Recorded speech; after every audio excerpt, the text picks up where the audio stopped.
Darth Bane. Who in the heck is he? No, I'm just kidding. Some of you may know already, but by golly, we've got special guests with us today. It's Nerdery and Murdery, and by golly, let the shenanigans begin here on Two Geeks and a Microphone.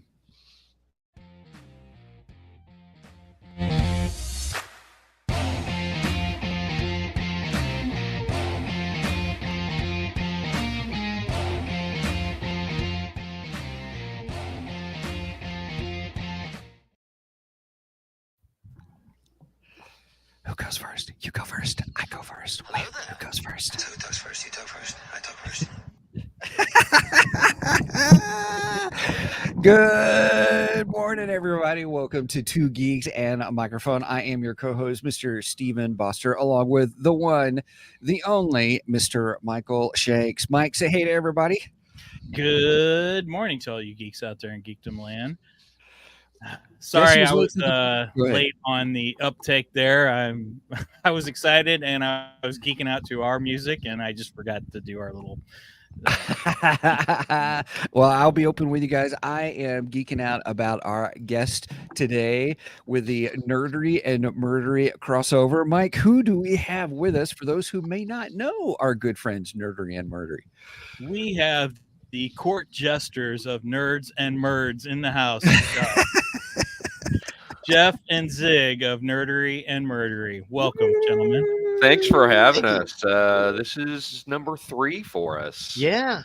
Awesome. Glad to be back here. Good to be here for y'all to join us for the ups, the downs, the goods, the bads, the highs, and the lows, and the nerd and the murd. I love it when he says that. Yep. That's awesome. Oh my goodness. Well, everybody, we so appreciate you joining us this morning, and very excited about how things are going to roll out because always with Geoff and Zig, it is a party. So welcome to the fray, everybody. What up? It's the first time we're live. Yes. We're Oh yeah, this would be your guys' first time. Well, go live. Well, okay.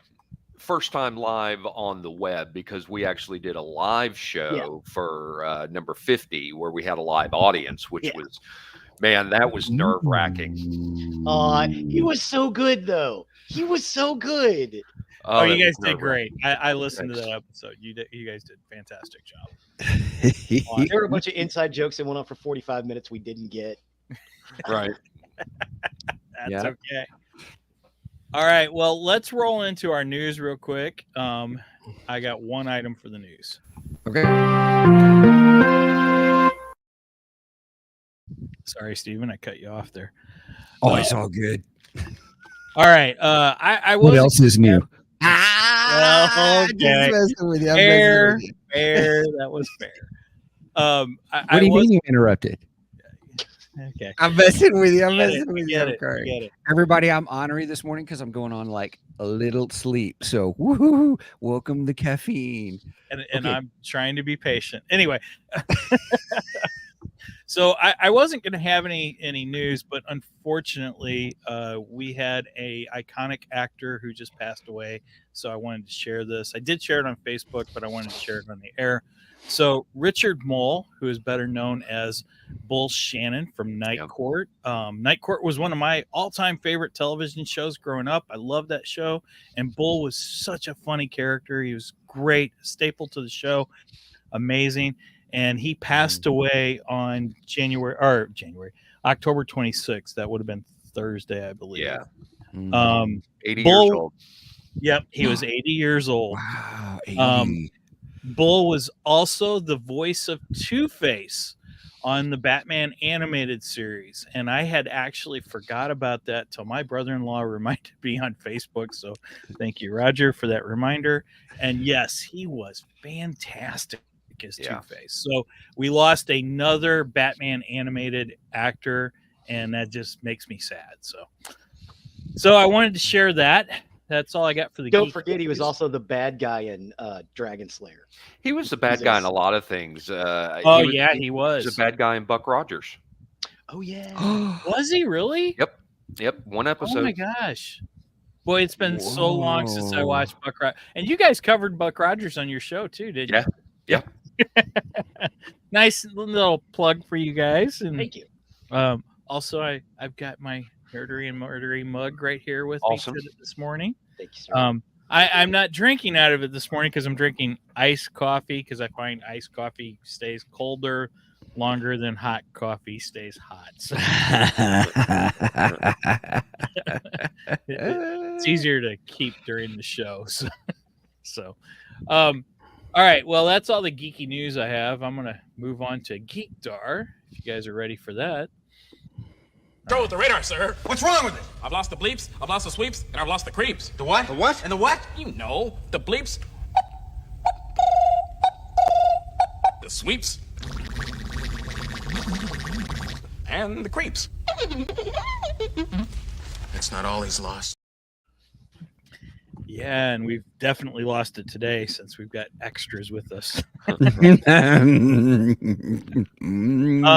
I have one thing for the Geekdar. And again, as usual, it is a comic book, but it is not a new comic book. I was at the flea market last weekend. We have a flea market here in Belleville every month, and I try to go just about every month.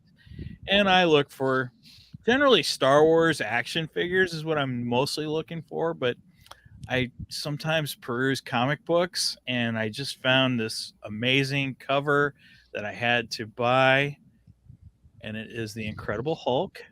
And I don't know how much you can see there, but it is the Hulk, and he is battling Wolverine, the Thing, and Abomination. Oh, wow. All on the Good cover. God. Whoa. Megan's going to try to show it to you without the green screen. So, Nice. yeah. Ooh. And Blair. I haven't read it yet, but I just saw the cover, and I'm like, oh my gosh, I got to get that. That's cool. I did look at the published date, and it's from 1989, the year I graduated, by the way. Me too. Oh, nice. Yeah. We're all 89ers. What? Not Zig. 91.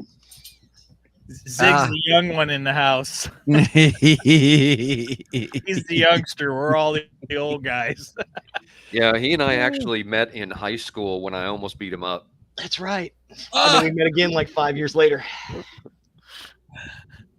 Wow, I would not have imagined that, Geoff.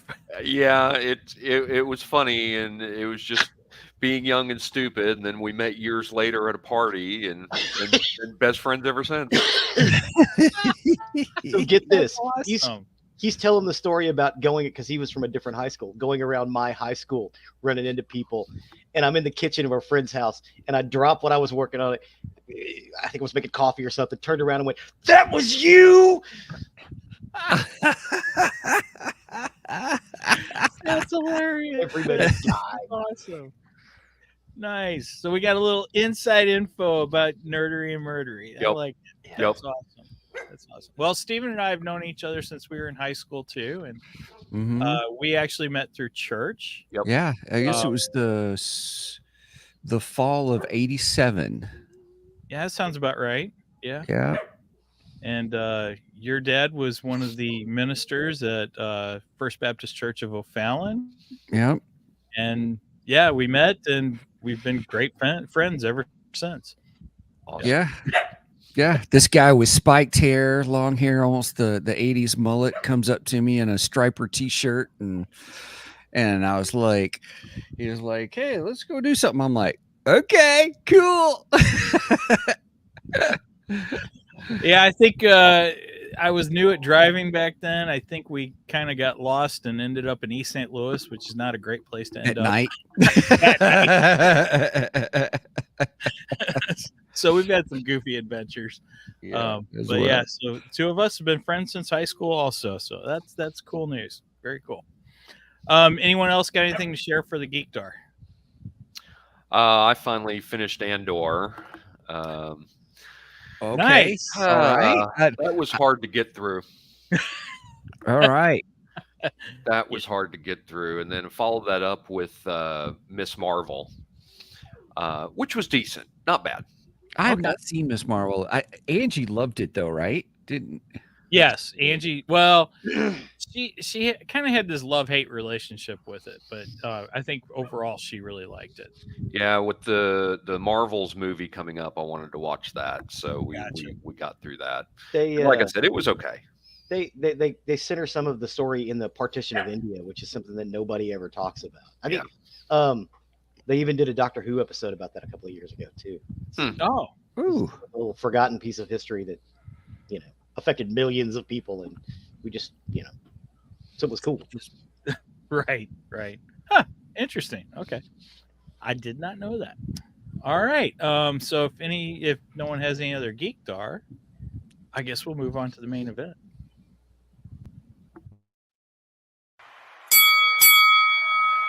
It's time for the main event.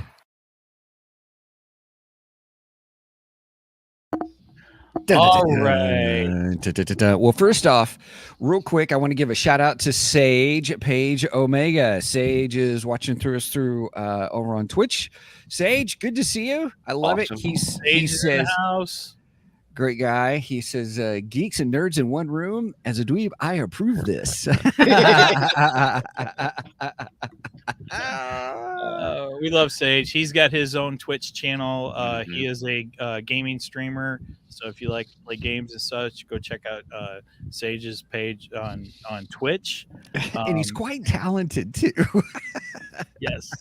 And Sage has joined us for an episode in the past. We did an episode on the Sandman series with Sage. So thank you to Sage for that one. Speaking of video games, I just found out yesterday, and I don't even remember what popped into my head that it made me look for this, but you can get Starship Titanic on Steam.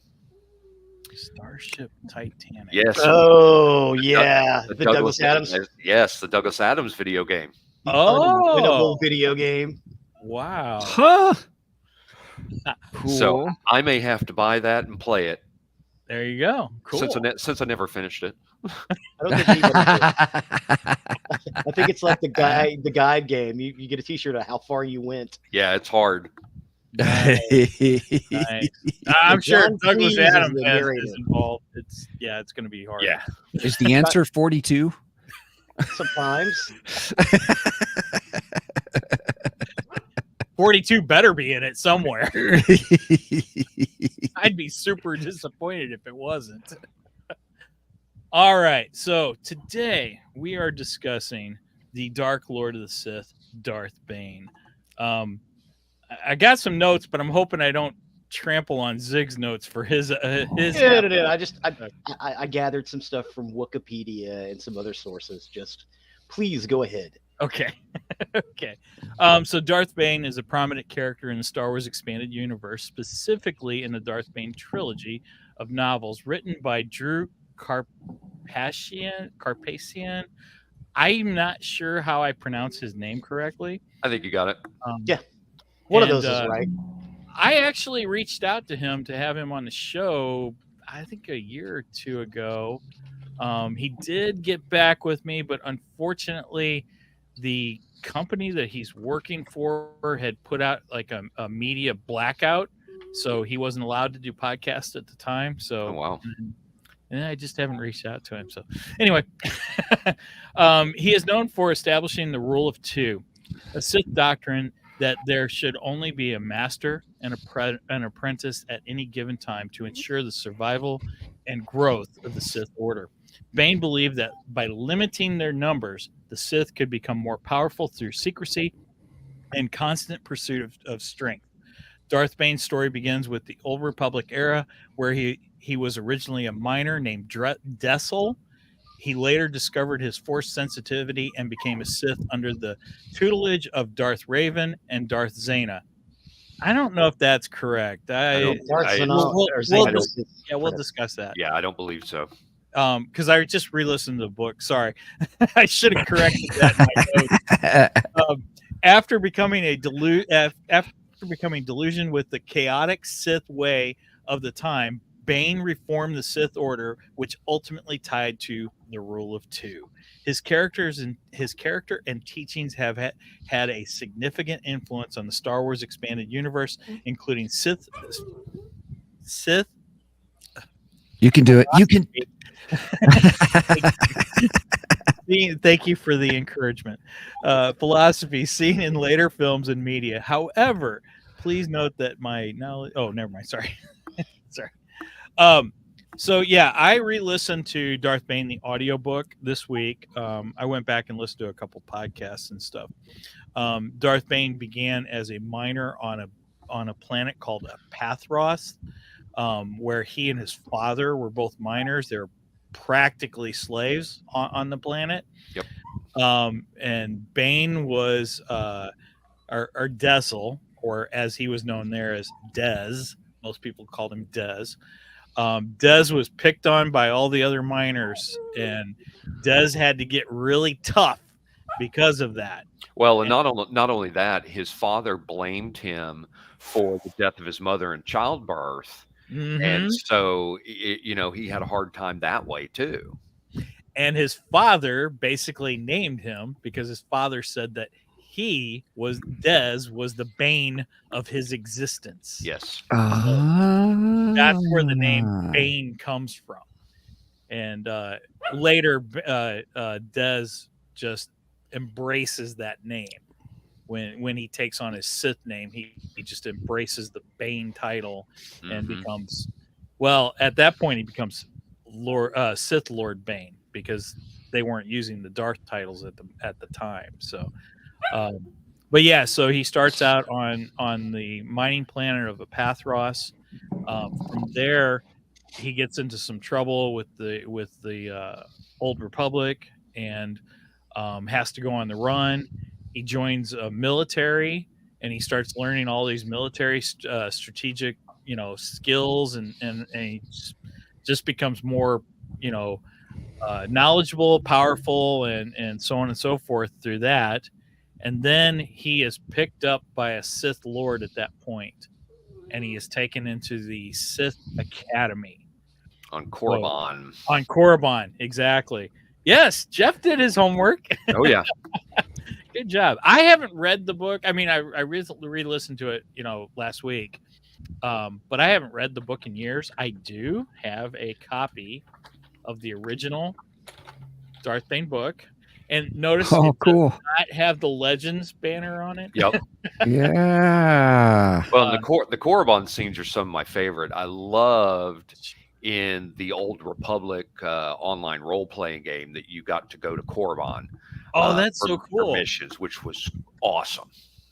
Very cool. I have never played that. I mean, I've played some Star Wars role-playing, but it's been years and years since I played that.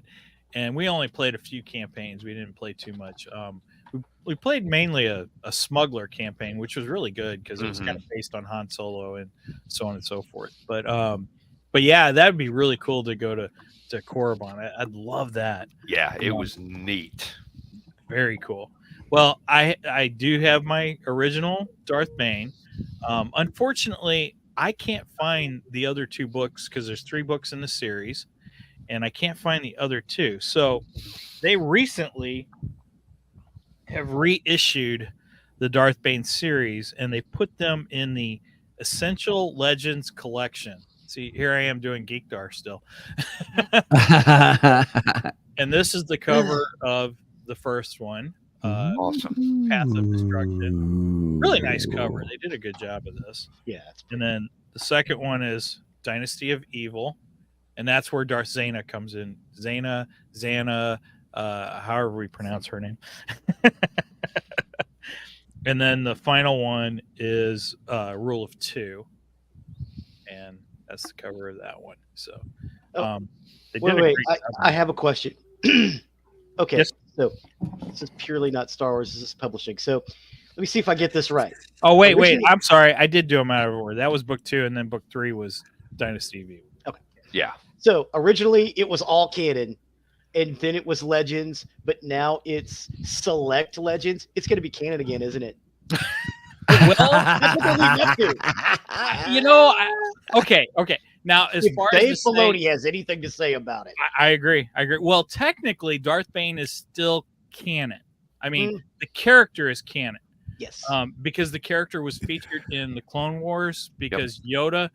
Oh yeah. Right. Yoda encounters the spirit of Darth Bane through I think a holocron or something in the, what was it? The Yoda Chronicles, Yoda Files, one of those final episodes of the Clone Wars series. So here you go, season 13, episode Nice. 6. Jeff's sir. playing Tito. And not only that, he was voiced by Mark Hamill. Yes. Mark Hamill had made an announcement at one point that he was going to get to voice a character in the Clone Wars, but he didn't want to give it up, and he kept saying, all I can say is it's a very iconic character. And everybody's like, well, who could he be? I mean, who's that iconic that we haven't seen yet? And then it turned out it was Darth Bane, which is fantastic. Of course, you would never know, had you not known that it was him. You wouldn't know just by hearing the voice because they synthesized it and doctored it all up, and you would have never known that was Mark Hamill. But yeah, so Clone Wars is canon. So I would say the character of Darth Bane is canon.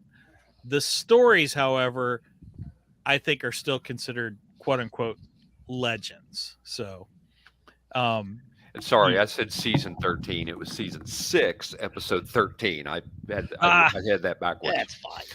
No problem. So yeah, so Darth Bane, forgot where I was at. Sorry. That's okay. That's all right. So yeah, Darth Bane then goes on to the Sith Academy, which I love the idea that the Sith pretty much had identical to what the Jedi had, because the Jedi had their academy and everything. And Darth Bane, through going through the academy, realized that this isn't working. This is not what the legendary Siths like Darth Revan had imagined for them. And he was going back and getting the holocrons from Darth Revan and the different Darths from the Old Republic era, and learning from the holocrons more than what he was learning from the Sith Academy, which was pretty awesome. I don't know how true this will be. You take it with a grain of salt. There's a rumor floating out there that in the High Republic or the Old Republic series, whichever it is that's coming out, Acolyte. It's for Acolyte. There's a rumor that there will be a Bane cameo, possibly Keanu Reeves. Okay. What? Take it with a grain of salt. Right. I have heard that Keanu Reeves has been approached, and I've heard that Keanu Reeves has stated that he would like to be in Star Wars, but I haven't heard anything official. So, yeah, I agree. Take that with a grain of salt. But him as Darth Bane, cooler if it was. oh my gosh! Oh, it was reported by Giant Freaking Robot. So yeah, so take it with a grain of salt. Sure. But there's always hope, right? Yeah. I mean, come on. Star Wars is built on hope, right? It's a new hope. That's right. I see what you did there. I love it. So through the holocrons, Bane learns about the rule of 2. He also learns that the Siths used the title Darth, and the Academy had done away with the Darth titles. They just went to Lord of the Sith. They stopped using the Darth titles. They felt that the Darth titles were how do I say it? More about oneself and less about the group. And supposedly all the Siths were equal, but that was not true at all. No. And so they dropped the Darth title, and Bane did not agree with that. And you saw that during the academy scenes, some of the favoritism they would give to some of the other students, and Bane was kind of an outcast for a lot of them. Right. And there was Interesting. There was the one, I cannot remember her name now, and I just listened to it last week. But there was the one character who was kind of training Bane, and honestly, it almost felt like she was Darth Zana, but it turned out she wasn't, because at the end he kills her. Yeah. So it's like, oh, okay, well, she's not Darth Zana, she's not his apprentice, that's for sure. But yeah, she was kind of in with them, but then again, she was siding with Bane. She was kind of playing both sides of the fence. Really interesting character. I actually would like to know more about her. I think she'd be kind of cool to see some adventures on her own and stuff like that. But I know we'll never get that now. That's not going to happen. But anyway, so at this point, Darth Bane, he embraces the rule of two, and decides that he has to destroy the Sith Academy. And he uses what they call a thought bomb. And the thought bomb was actually supposed to be used on the Jedis, because they were, at war with the Jedi and the New Republic, or the Old Republic, I should say. And they were going to use the thought bomb on them, but Bane kind of turned it against everyone and pretty much destroys everybody there, period. Yeah. The Sith, the Jedi, everyone. They're all dead. We're in heaven. Yeah, right. To quote the actor from Rogue One, when he was doing the media tour for Rogue One, somebody asked him about whether his character dies, and he went, "He did, she did, we all did." I remember that. He wasn't allowed to talk anymore after that. He did. Now, maybe no. maybe I'm remembering it wrong. I didn't think he set off the thought bomb on Korriban. I thought he did it on a battlefield. Well, yeah, else. it was on a battlefield, but it took out all the Sith there. Yes. Yeah. So he eliminated everyone. I just didn't think that was on Korriban, though. Yeah, I can't remember. You might be right. It may not have been on Korriban. It's the Tnuktapun weapon. It's what? It's the Tnuktapun weapon from Larry Niven from The Protector. I don't know what that is. You'll have to enlighten me. Larry Niven in World of the Tavs. Millions and millions of years ago, this species who could control minds but wasn't very smart was able to control minds of a spacefaring civilization, the Tnuktapun. It was the planet Ruusan. Ruusan. There we go. Thank you. Yeah. So anyway, they enslaved the Tnuktapun, and the Tnuktapun worked for them for years and years and years, centuries, millennia, and eventually the Tnuktapun form a plan to kill everything above a certain amount of sentience. Oh wow! And set it off across the whole galaxy. Nice. Yeah, it sounds like the same thing. Yeah, it happened millions of years ago. Wow. Cool. Sorry. That I know nothing about. Sorry, I went down a geek rabbit hole. I apologize. No. I love it. Yeah, okay. If you've never read The Protector or World of the Tavs by Larry Niven, check it out. Okay. It's worth it. You can find them at a half-price bookstore for $1.50. Yeah, I gotta drive an hour away to get to Half Price Books, but I do go from time to time because they got some great deals. They got awesome bookmarks too for like 50 cents. Well, just amazing. What was the name of the book by Larry Niven? There's a couple. There was World of the Tavs and The Protector. Okay. They both take place in the known space universe. They're great. Very good. Keep in mind, you will read one or two, and then you will, I need to know more about this, and you'll end up with 20 books. So be careful. Thanks for the warning. Oh, my favorite from Larry Niven, and it's not just him, it's Larry Niven and Jerry Pournelle, is Inferno. If you've never read their Inferno, oh my gosh, read Dante's that. Inferno. Nice. And his guide is Benny. Don't give it away. It's 40 years old. Don't give it away. Spoiler alert, everybody. Spoiler alert. Spoilerific territory. Oh, should I have given the spoiler sounder? It's Benito Mussolini. That's who he is. It was written in the 60s. Come on. I love this banter. I even said don't Oh. give it away, and you gave it away. He's terrible at that. I am terrible at that. Well, actually, it says it in the Amazon description. Does it? That's It does. Man, that gives away a major thing in the book. After being thrown out the window of his luxury apartment, science fiction writer Alan Carpentier Carpentier. wakes up to find himself at the gates of hell. Feeling he's landed in a great opportunity for a book, he attempts to follow Dante's roadmap. Determined to meet Satan himself, Carpentier treks through the 9 layers of hell led by Benito Mussolini and encounters countless mental and physical tortures. As he struggles to escape, he's taken through new, puzzling, and outlandish versions of sin recast for the present day. Yep.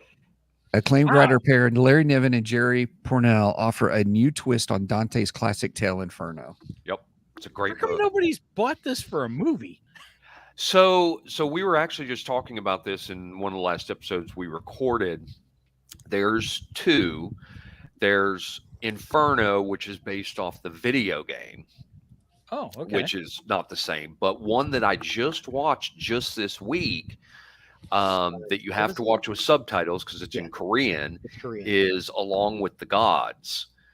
And it's Oh, about right. Yes, it's about a firefighter who dies and goes to hell and has to go through trials there as well. It's really good. I enjoyed it. Visually, it looks neat. I've got it like on my to watch list. Yeah, I watched it. Like I said, you do have to read it with subtitles because it's in Korean. And then there's a part 2, the last 49 days, I think it's called. I just got into that one. And there's a rumor there's going to be a part 3. So Yeah. Along with the Gods, the 2 worlds, and then Along with the Gods, the last 49 days. Nice. yeah, I enjoyed the 2 worlds. The visually, it looked like almost like a Zack Snyder style kind of a thing. Is that fair? Is that a fair assessment? Yeah. It's pretty. It's Nice. pretty. I like it. It's pretty. Well shot. Fellas, I'm sorry for derailing your stuff. It's my fault. That's okay. No problem. No problem. It's all about having conversations and getting introduced to new things. So That's now I've added Larry Niven to my Amazon follow list, so I can start looking at some of his stuff now. Be careful. Ringworld. Ringworld. Yeah, Ringworld Engineers, Neutron Star. You're going to start down that path. It's a treacherous path, so be careful. It's a treacherous path. You will end up with books by Larry Niven going, why did I buy all of these? wow. Okay, cool. All right. Well, so Darth Bane at that point, Darth Bane. Yes. Darth Let's get back to Darth Bane. So we call this our window of opportunity.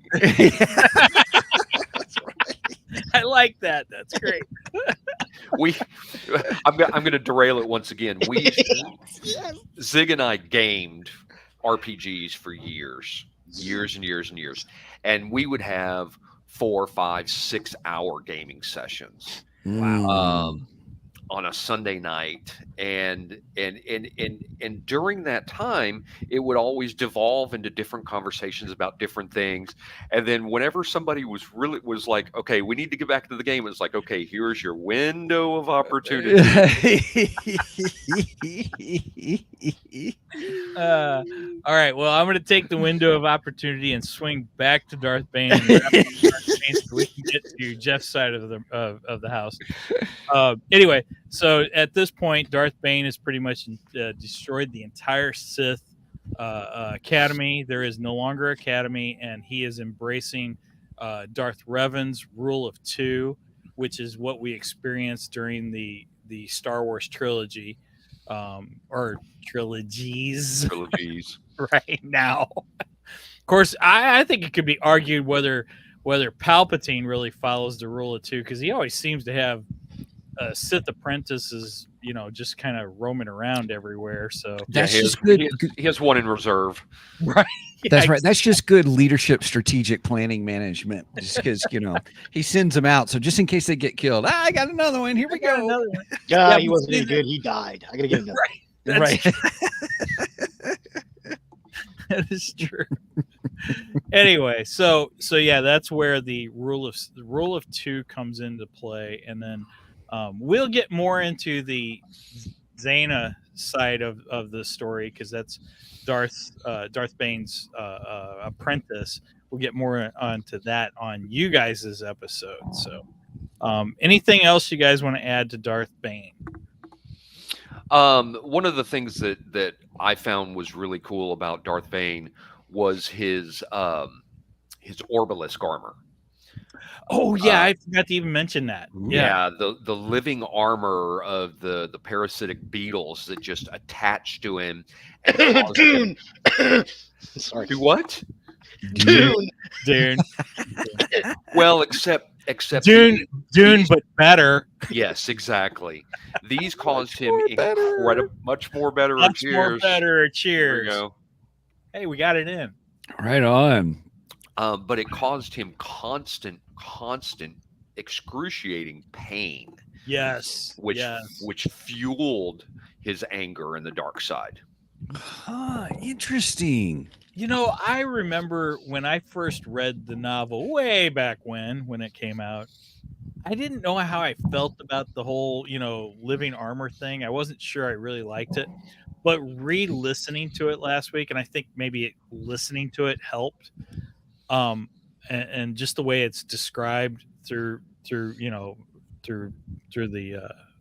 audiobook, Mm-hmm. I think that helped me to see it in my mind's eye and get a better picture of it and get a better grasp on it. And I enjoyed it much more better. Much more better. Cheers. Much more better. Much more better this time around. So, Well, yeah, thank you for mentioning it. I forgot all about that. yeah, because it increased his strength. It enabled him to heal almost instantly from any wound, and it was impenetrable to lightsabers. Yeah. So was it like Mandalorian armor then, or? He became the Kwisatz Haderach. Ah, I'm sorry, the Shai-Hulud. The Shah-Hulud. I would say Drew Karpesh took the whole Dune idea to a much better level. So, sorry, I'm not a fan of Dune. Really? Yeah. I wasn't of the movies. They were it was too slow for me. Oh my gosh! Snail's pace. And I did my high school term theme over Dune, and the movies. I struggle with the movies. Yeah. Well, you talk about right both there the with you, Lynch version and the new version, the Villeneuve. Yeah. I never can say I'm his right name there right. with you, Jeff, because we did it for the podcast. Yeah. Sorry, Steven. I know you like Dune. I'm with you, Steven. I thought they were.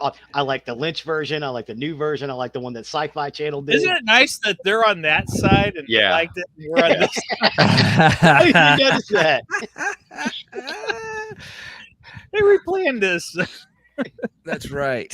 Yes. Awesome. Zig does lots of stuff that I don't like. I mean, we've got an episode coming up about the East Bay metal, stupid thrash 3. I don't mind heavy metal. Death metal, no, I'm out. We came to the consensus that if you're gonna scream, don't do it off key, and if you're gonna sing off key, don't Yes, scream. that made it even worse. I loved how you guys started off your episode with Big Trouble in Little China when Zig's doing the whole line. Put an effing roadblock. And Sorry, then I Jeff curse on your goes, episode. I don't know what the F we're talking about. I was like, okay, that's a different intro for him. I love it. That's awesome. You guys did good on that one. Thank you. I was laughing at it. I think Brenda was like, I don't know what the hell's going on here. I think they're funny when we just come into the middle of a conversation. Speaking of Brenda. Hey, Brenda, how you doing? She says, She says, I wish I could be there listening, but I'm at work. So she's at work on Facebook. Oh, busted. We won't tell anyone now. All right. So if no one's got anything else to say about Darth Bane, I think we'll step over to the murdery side of the house. I've always wanted to say that. You want to do the other part? Huh? You want to do the other part? Sure. Murder. There you go. You know what that comes from, right? No, I don't. Heart to Heart. Oh, really? The old heart. Okay. The old When- heart to heart. When they met, Wow. it was murder. Murder. That's right. Oh my Nice. goodness. I Ooh, love this memory lane. inside information on Nerdery and Murdery. Yep. My mom So used to awesome. love to watch Heart to Heart. I watched it too. I loved it. Well, awesome. So for the crossover, what I decided to do is I decided to find murderers from the states that Michael and Steven reside in. I love it. So you could be perfectly creeped out. Yeah. Now, Geoff, I want you to know I actually live in Illinois, Right. Yeah. But I but got I associate with St. Louis, and St. Yeah. Louis is actually located in Missouri. So you Of course, basically live in I work in Cahokia, Missouri too. What right? was that, Geoff? You live in Cahokia, basically, or where Cahokia would have been. I live not far from Cahokia, Yeah, actually just down the street. So Yeah. It's the biggest city in North America, and no one knows about it. Well, I mean, we do now. But... Awesome. Sorry. Yeah, St. Louis will be part 2. For this one, we're starting in Montana. And I got my information from All That's Interesting, Wikipedia, ABC, Fox Montana, and Happy Scribe. And this is the story of the Missoula Mauler. Ooh. the Missoula Mauler. Stephen, are you familiar with it? No. Missoula once. Ooh, okay. So the Missoula Mauler, Montana's baby-faced killer, was a serial sex murderer. And they all refer to one man, Wayne Nathan Nance. Wayne Nathan Nance. He's believed to have killed at least 6 people between 1974 and 1986, and Wayne Nance only stopped his reign of terror when he was fatally shot by a would-be victim. Wayne Nance shot and stabbed his victims, often raping them beforehand. Oh, by the way, some of this does get graphic. Yes, we are now moving in from PG-13 plus. Yeah. That's okay. That's okay. Between 1974 and 1986, he invaded homes across Montana, slipping out of the shadows long enough to take someone's life, only to quickly escape into the night. Eventually, it wasn't the police who ended his 6-victim crime spree, but a heroic couple Nance failed to kill. It's strongly suspected he may have had many more undiscovered victims, and his last crime was the invasion of his boss's home. Although Nance plunged an 8-inch blade into the man's chest, beat him over the head, and raped his wife, the man managed to survive and shoot Nance dead. Good for him.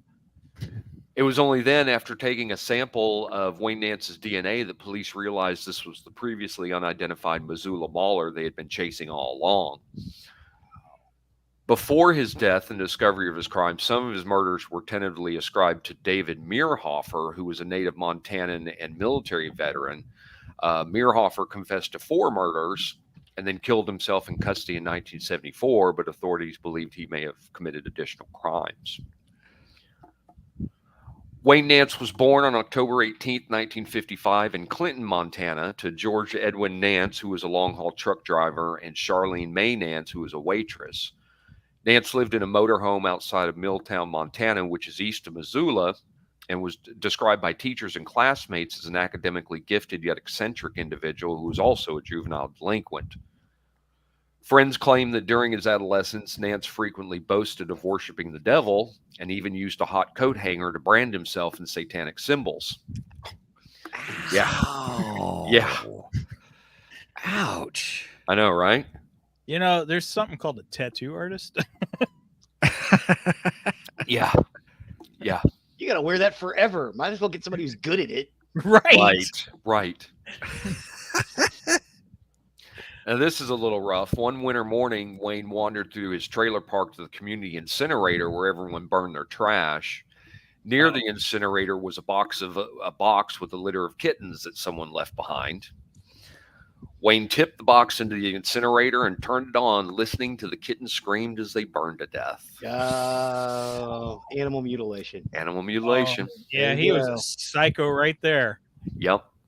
The sad thing about that, even worse, is a neighbor witnessed the event but didn't tell Wayne's parents. Instead, he told his wife, who simply said, maybe boys do that, but maybe he had a sadistic streak. Oh, well. Well, some people say cats should play out in the street where they belong. I'm just kidding. I'm teasing. I Well, have two cats wow. myself. Well, I personally believe cats are evil. So, I mean, but I'm not a cat person either. I'm not going to run around and push them in incinerators. So. No. Wait, aren't cats the gateway to hell? Wasn't that Constantine in the movie Constantine that they use cats to portal to hell? you're Okay, never right. mind. Okay, sorry. Go ahead, Jeff. funny. I'm sorry. No Squirrel. worries. Window of opportunity. Exactly. In December of 1968, Wayne's father was arrested for armed robbery and assault. He held up a local Super Save store and tied up the assistant manager and beat him with the butt end of a pistol. Ouch. Records also show that Wayne got into so many fights with the other kids that he was forbidden to ride the bus to school. And he had also bragged about wanting to commit a murder before he was 19 years old. He graduated from Sentinel High School in 1974, and while the motives remain unclear, Wayne Nance committed his first murder at 18 years old. It was on April 11th, 1974. He invaded the home of Harvey Pounds while the Bethel Baptist Church deacon was at work. Tragically, his wife Donna was home alone. Donna, who worked part-time at a Christian bookstore, had arrived home at 3:30 p.m. and is believed to have encountered Nance in the master bedroom. And as a regular visitor and family friend, Wayne Nance knew where Pounds' .22 caliber Luger was. He snuck into the bedroom and retrieved the gun, then tied Donna up and raped her at gunpoint. He was wearing latex gloves, one of which was found at the scene and carried with him in a black gym bag, where he had a white clothesline, which was used to tie Donna to the bed. And he then led her into the basement and fired 5 bullets into her head. Ouch. Whoa. He then inserted the barrel of the gun into her vagina and left the property. Oh my gosh. Yeah. Whoa, he's messed up. Yeah. Dang. Donna's husband, Harvey, arrived home at 6 p.m. and discovered that Donna had been held captive in her basement, tied to a chair and shot. 3 eyewitnesses claimed they saw Nance, an acquaintance of the victim's teenage son, who was in the area about the time of Donna's death that afternoon. One witness claimed they saw him in the garden of the Pounds' residence, and another said they saw him leaving the house with a black gym bag and heading in the direction of Tamarack Trailer Park, where Nance lived with his parents. Police also found bloody underwear in the home, but they couldn't identify where it came from, as it had been washed. And suddenly Harvey Pounds himself became a suspect in his own wife's murder, with suspicion that was compounded by the fact that he was in the middle of an affair. Oh. Well, Yeah, that's pretty good. when questioned by police, Nance admitted that he had not gone to school that day, but had stayed home in order to work on a school project. He had been out in the area, he said, foraging for materials that he needed. But insufficient evidence against either party ultimately turned the murder into a cold case, and thus the Missoula Maulers' reign of terror began. It would be years later when police searched Nance's home that they discovered the evidence linking him to the Pounds murder. Oh. Nance served in the U.S. Navy from 1974 to 77, and investigators Obviously, later. the 70s were terrible. I'm sorry. Yeah. Every Yeah. single one of these stories. You know, Yeah. oh yeah, they found it like in the 85. It was fine. It was like, oh, because Right. in the 70s. I know. Investigators later suspected he might have committed more crimes while traveling for his military service. And on November 29, 1977, Nance received a general military discharge on the ground of misconduct after he was found with stolen items containing LSD, marijuana, and illegal butterfly knives. Wow. Over 5 years later, the body of a raped and stabbed teenage girl was found near Beavertail Hill State Park. On February 27, 1980, her badly decomposed body was discovered by the crew of a slow-moving freight train on a road bank close to Interstate 90 in the city of Missoula, resting against a chain-link fence. Because of the condition of her body, her remains were not identified until February 16, 1985. She had no shoes or underwear, and her dress was hitched up around her neck, and she had been stabbed in the chest. She matched no missing persons report, however, and was thus dubbed Betty Beavertail until 1985, when she was identified as 15-year-old Seattle runaway Devonna Nelson. Wayne is suspected of killing Nelson, but has never been definitively linked to the crime. In 1984, Nance was working as a bouncer at Missoula's Cabin Bar, and he was also dating a 16-year-old drifter named Marcella Bachman, who also went by Robin. She had run away from Vancouver, Washington, due to a conflict with her family members, and the couple announced they would leave town in September to start anew somewhere else. 3 months after they did, Robin's body was found in the Missoula woods. The body had been buried in a shallow grave, and her decomposed leg was protruding out of the frozen ground. Strong evidence indicates that Nance murdered Bachman. When asked by acquaintances about the whereabouts of Robin, Nance would say she's gone and claim she had run off with a trucker or that he had put her on a bus. Bachman's grave was 2 miles from Nance's home. Nance claimed that she had left the area on September 28, 1984, which was about the time she was killed. Her brother, Derek Bachman, had been searching for Marcella since he was 21 years old, along with a private investigator. And he originally believed she may have supported herself as a prostitute while away from home and may have become a victim of Gary Ridgway. We covered Gary Ridgway in a previous episode where he murdered at least 49 runaway children and prostitutes during the 80s and 90s. Yes. Oh my gosh. Robin was never identified as one of Ridgway's victims, though. When police conducted a search of Wayne's home after his death, they found a series of photo booth pictures of him and Bachman, and investigators also found hair similar to Bachman's in Nance's home. The pathologist could only tell that she had died of 3 gunshot wounds to the head, but she had been decomposing for about 3 months. Dubbed Debbie Deer Creek after the crime scene, she was only identified as Bachman by DNA tests in 2006. Whoa, so 20 years later. DNA technology. Yeah. Jeez. On September 11, 1985, the skeleton of Janet Lee Lucas, who was 23 years old, was found in Missoula along with 2 .32 caliber bullets in her skull, 3 miles away from where Bachman had been found. Investigators believe she had died between 1983 and 1985. And Lucas's remains weren't identified until May of 1921, and she was initially believed of Asian descent. Like other Jane Does found near East Missoula, Lucas was given a name before she was identified, and they called her Christy Crystal Creek. Based on examination, her age range was between 18 and 35 years old. She was between 4'10" and 5 feet 2 inches tall, and weighed between 90 and 110 pounds. Jeez. Examination indicated that she most likely had a history of smoking and had many fillings in her teeth, as well as 2 root canals. She also had oral surgery that used characteristically Asian dental techniques involving the screwing of a dental post into the tooth.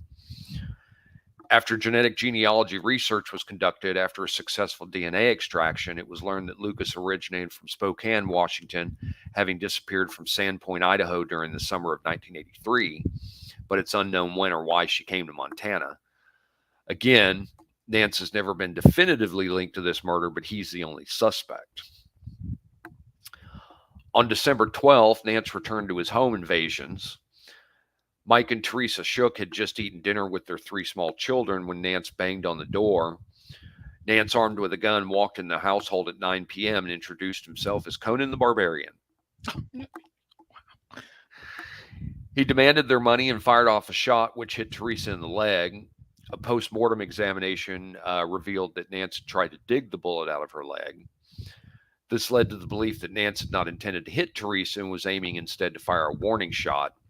But after shooting Teresa, Nance ordered and locked Michael and Teresa's 4 children in their shared bedroom. A physical altercation ensued in which Michael suffered a blow to the head. He was then tied up and stabbed in the chest with a butcher knife. Teresa was forced upstairs and tied to the bed, and she was raped before being stabbed to death herself. Her body would be found clothed, apart from her underwear, with a pillow over her face. 2 hours later, Nance returned, robbing the family of an elk statue, a stag-handled hunting knife, and a silver dollar collection before attempting to set fire to the home. The fire smoldered but did not catch, however, and the intended ignition material released cyanide gas into the airtight home, slowly gassing the children trapped inside.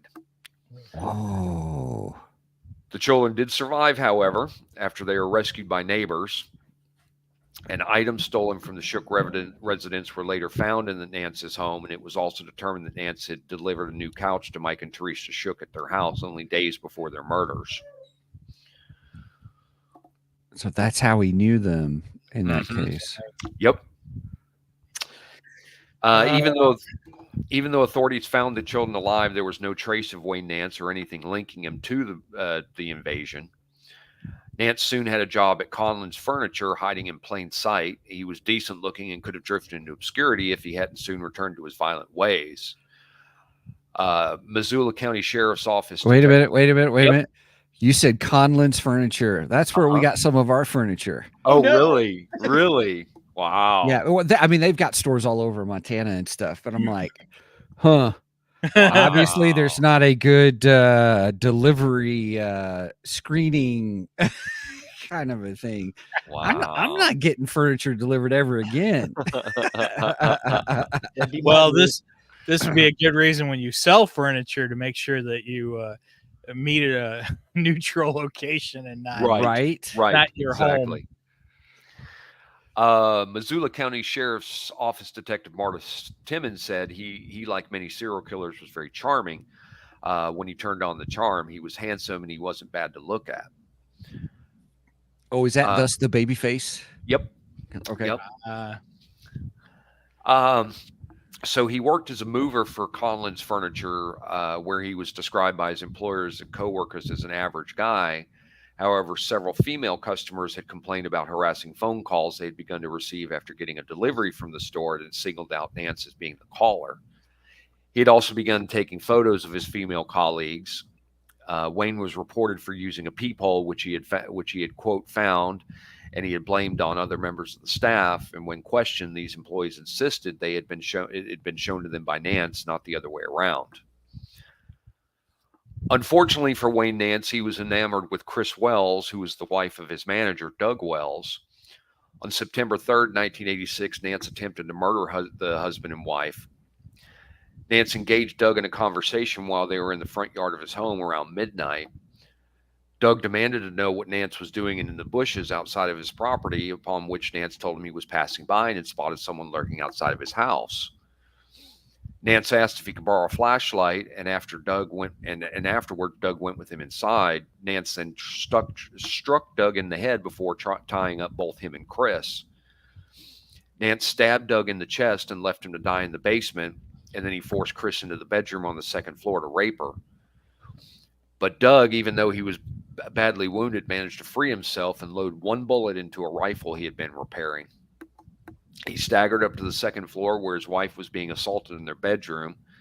Nance and Doug engaged in another fight, ending with Doug shooting and incapacitating Nance. Both Nance and the Wells were rushed to the hospital where Doug and Chris made full recoveries, but Nance's injuries proved fatal and he died the following day. After the incident with the Wells, authorities investigated Nance's background and his other crimes, initially noting similarities between the Wells incident and the murders of Michael and Teresa Shook. And Nance was also found to be in possession of a large collection of photographs of Chris in his wallet. Some had been taken from the bushes along the route Chris would go from a jog, and others he had collated into a photo album along with notes such as, "I love you, I'm crazy about you, and I want you to live with me."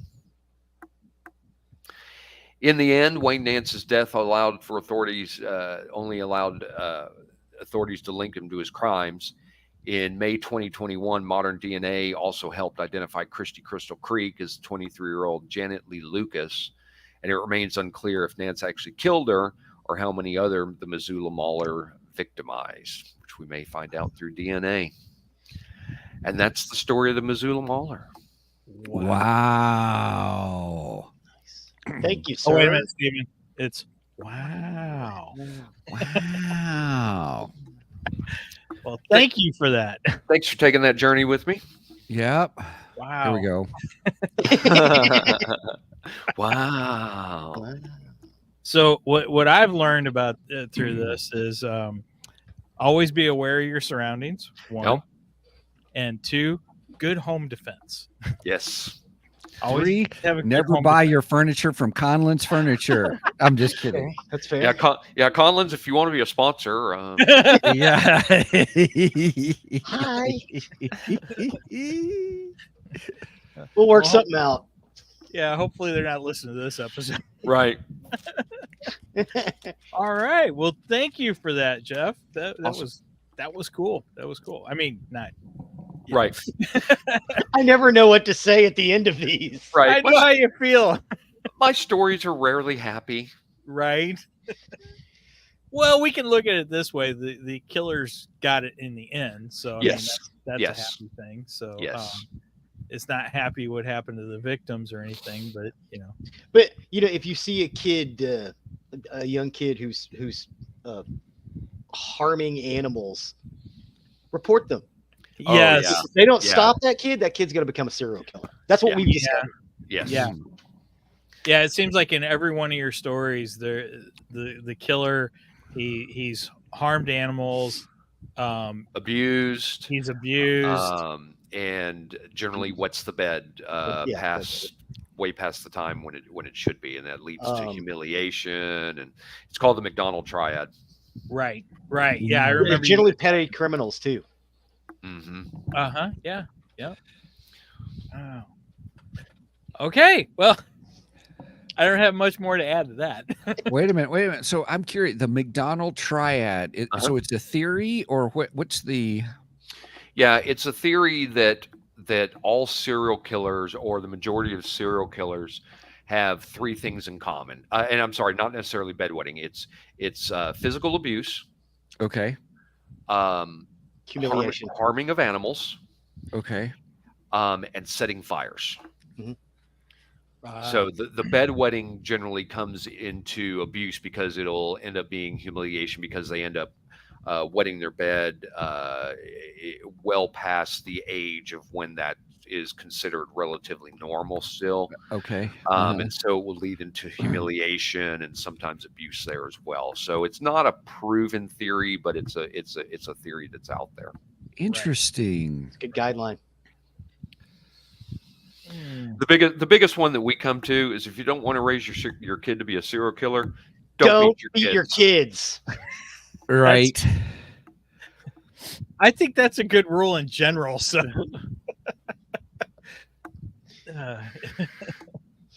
wow. Okay. Fascinating. I always learn something from you guys. This is Awesome. Fascinating. Yeah. Awesome. All right. I like getting into the psychology of it. Yeah. Very interesting. See, I'm doing my what's the word? I'm doing my research here at the same time. So I have multiple screens. So I'm sitting here looking at pictures of Wayne Nathan Lance and some of the old pictures from the late 70s, early 80s, and things like that. Mm-hmm. And then I looked up McDonald triad. What? Yep, talked about it many times. Yeah, McDonald triad. Very interesting. So everybody, you want more info, be sure I'm gonna put this on the screen because I want everyone to know where to find you guys, because this is a great time to plug Awesome. where to find our friends.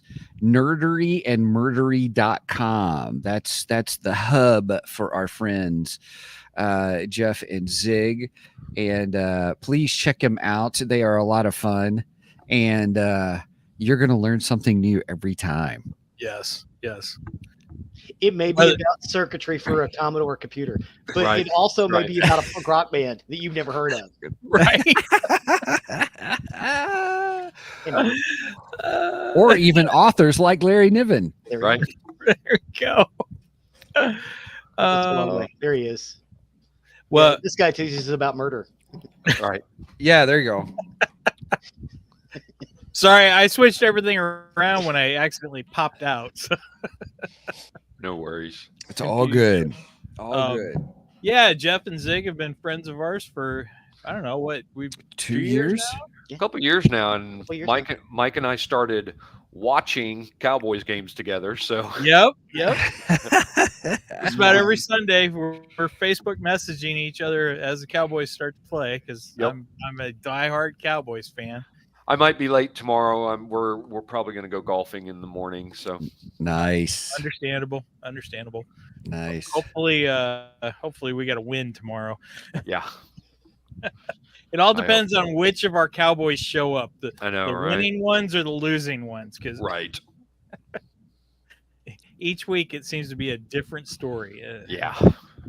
So at least it's well somewhat entertaining. Yes. There may be tears, there may be cheers. We'll see what happens. Yep. All right. Well, that's all I got. How about you, Steven? I'm stuck on so many different things that we've talked about today. I mean, I'm still geeking out about Keanu Reeves would make a great Darth Revan. I agree with Yes. that. Yeah. Yes. And it's Revan. I said in the show Bane, but the rumor is that he's going to be Darth Revan. You know, I'd take him as either Revan or Bane. Yeah. Either one. Yeah, I don't care. It's Keanu Reeves. Who cares? Just get him in there. Right. You know, also just a side note, I'm also still looking at Larry Niven. So Inferno, You'll love his he was stuff. a long and prolific author.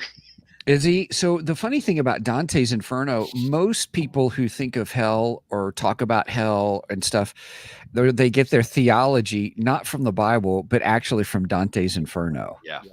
Which is so funny. When people talk about it, it's like, yeah, that's Dante. That's not what's in the Bible.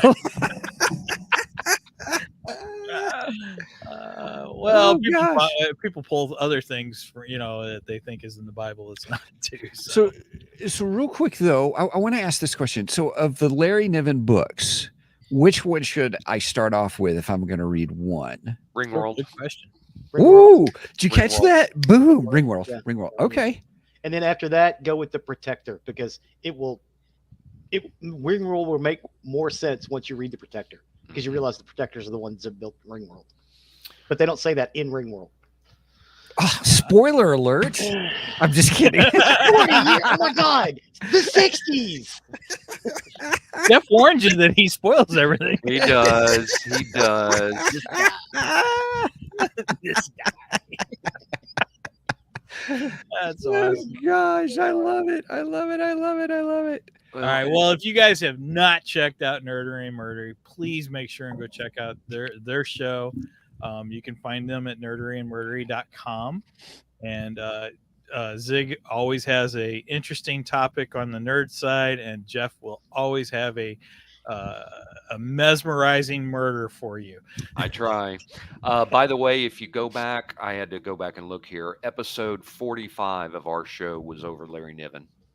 Okay, thank you. All right, perfect. I'm going to my Spotify. That's how I listen, is through Spotify. So I'm going to make sure I add that real quick.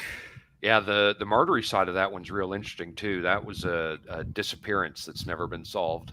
Oh, yeah. Oh, okay. So we don't actually know if it was a murder or not. No, it was a lady that disappeared off a cruise ship.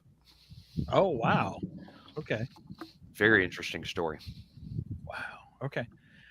All right. So make sure and check that out. This, by the way, is part 1 of a 2-part crossover. So to get the second part where we will be discussing Darth Bane's apprentice, Zaina, and Zig will be leading us on that one. You'll have to check that out over on Nerdery and Murdery. Yeah, hoping to have that out on Wednesday. And this episode, the audio episode, will be available Monday. And of course, the YouTube is available now. So, all right. Steven. Yes. You're on. I'm on. Hey, everybody, please check us out at our website at 2geeksmike.com. That's the number 2, GEEKSMIC.com. That's all things Hub 2 Geeks. But one of the cool things that you can check out there is you can check out our website, or excuse me, check out our Ko-fi page where you can help support us. All that money, as I always say, goes to pay for Mike's addictions to comic books, figures, Lamborghini. Yeah, Lamborghini. the Lamborghini. Yeah, I thought I'd do something different, but yeah, Lamborghini. No, they've adopted the Lamborghini thing on their side. So right. Well, I also started I saying, do listen to you guys. and I also started saying, and it helps to go fund the vacations that we don't take. Right. Vacations. I got a full-time job besides this. Right. Right.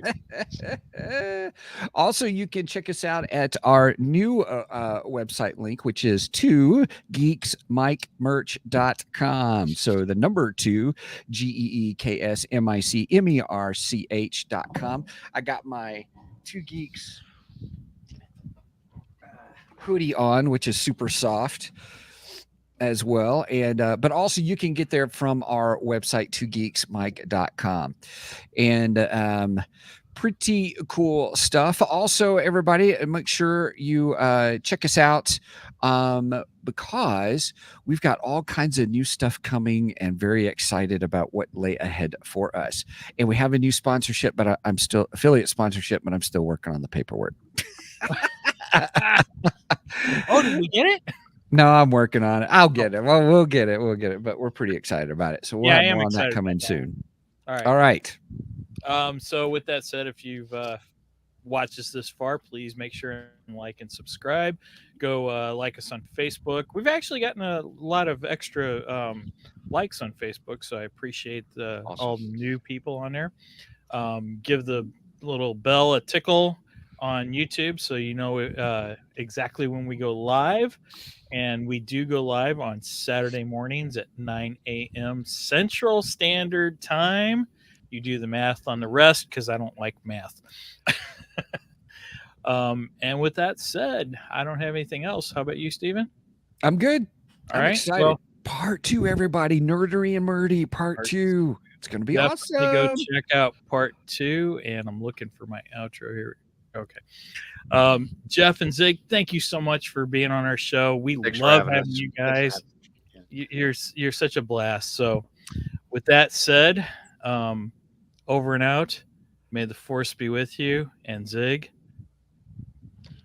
Cue the music.